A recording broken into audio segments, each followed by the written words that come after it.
Hello, आप सबका मेरे चैनल स्पिरिटिंग ला ज्ञान में स्वागत और अभिनंदन है। मैं आज आपको एक प्रॉब्लम जो यूपी एपीओ 2006 में पूछी गई थी को पूछ रही। अगर आपको इसका उत्तर पता है तो इनबॉक्स में जाकर टाइप करिए, नहीं पता है तो मेरा पूरा वीडियो वॉच कर लीजिए। क और ख दो स्त्रियों में झगड़ा होता है। ख 7 माह की गर्भवती है। क ख के पेट पर एक मुक्का मारती है जिससे कि ख के गर्भस्थ शिशु की हत्या हो जाती है। यहाँ पे क ने कौन सा अपराध किया? आइए देखें निर्णय क्या कहता है। प्रस्तुत समस्या में क के द्वारा साधारण उपहत्या का अपराध किया गया। जो कान है उसने क्या किया? सिंपल हर्ट किया है।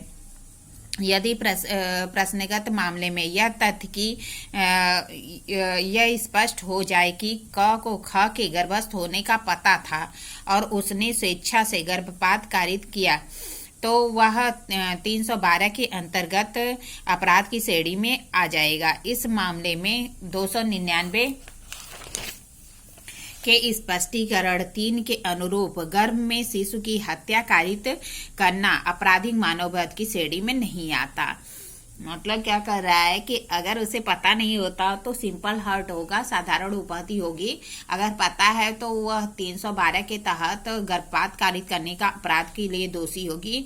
और जो 299 का एक्सप्लेनेशन 3 है वह उसके अंतर्गत आपराधिक मानववध की श्रेणी में नहीं आता। सुसंगत प्रावधान 299 का स्पष्टीकरण 3 क्या कहता है? कहता है कि मां के गर्भ में स्थित किसी शिशु की मृत्यु कारित करना आपराधिक मानववध नहीं है।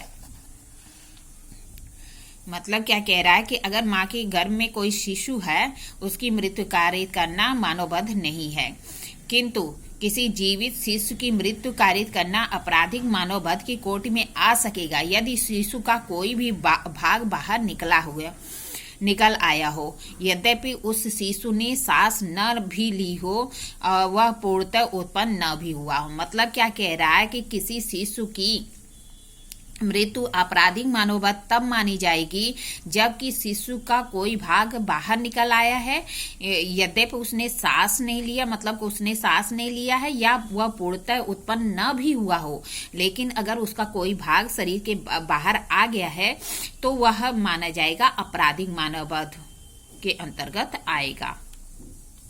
आइए देखिए 312 क्या कहती है।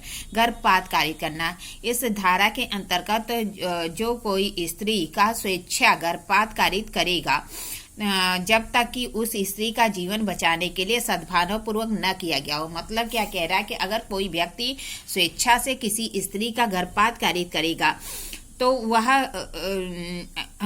गर्भपात कारित करना कहलाएगा, लेकिन अगर किसी स्त्री के जीवन बचाने के लिए सद्भावना पूर्वक किया जाता है तो वह अपराध की श्रेणी में नहीं आएगा। अब अपराधी को कितना दंड दिया जाएगा? कह रहा है दोनों भाग के कारावास में से 3 वर्ष तक का कारावास या जुर्माना या दोनों से दंडनीय होगा। मतलब कह रहा है कि अगर जो कोई किसी स्त्री की स्वेच्छा गर्भपात कारित करेगा लेकिन उसका आशय सद्भावना से और जीवन उस स्त्री का जीवन बचाने के सिवाय करता है, अगर वो जीवन बचाने के लिए सद्भावना से करता है तो अपराध नहीं है, लेकिन स्वेच्छा से गर्भपात कारित करता है तो वह 3 वर्ष तक का कारावास और जुर्माना या दोनों से दंडनीय होगा।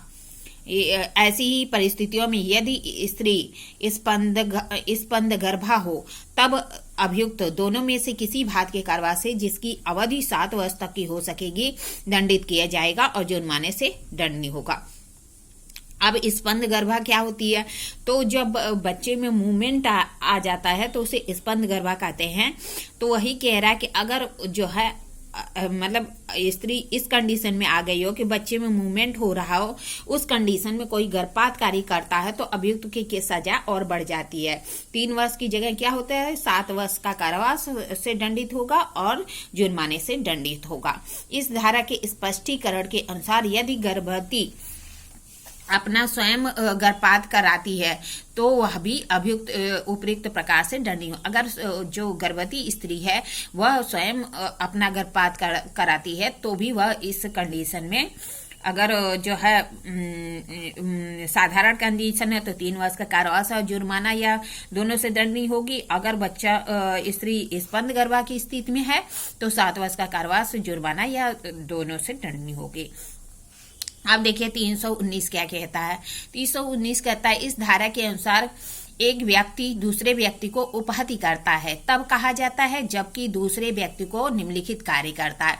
मतलब एक व्यक्ति दूसरे व्यक्ति को हर्ट करता है तब कहा जाता है जब वो क्या करता है, तो शारीरिक पीड़ा करता है, बॉडियल पेन करता है, या रोग या डिजीज, या अंग शिथिल करता है, इन्फर्मिटी करता है, कारित करता है। मतलब क्या कहता है कि अगर एक व्यक्ति दूसरे व्यक्ति को शारीरिक पीड़ा, रोग या अंग शिथिल कारित करता है तो उसे क्या कहा जाएगा, जो है सिंपल हर्ट कहा जाएगा, उपहति के अंतर्गत आएगा। उपहति के अपराध को साधारण उपहति भी कहा जाता है। अतः उपरोक्त तीनों धाराओं के संयुक्त विश्लेषण करने पर यह परिणाम निकलता है कि क के द्वारा केवल उपहति का अपराध की ही संभावना स्पष्ट होती है। यद्यपि को ख की गर्भपात की जानकारी होती और स्वेच्छा गर्भपात कारित करता तो 312 के अंतर्गत अपराध बनता, परंतु प्रस्तुत प्रकरण में स्वेच्छा से गर्भपात कारित करने का तत्व नहीं है, अतः वह नहीं कहा जा सकता कि उसने गर्भपात कारित किया है।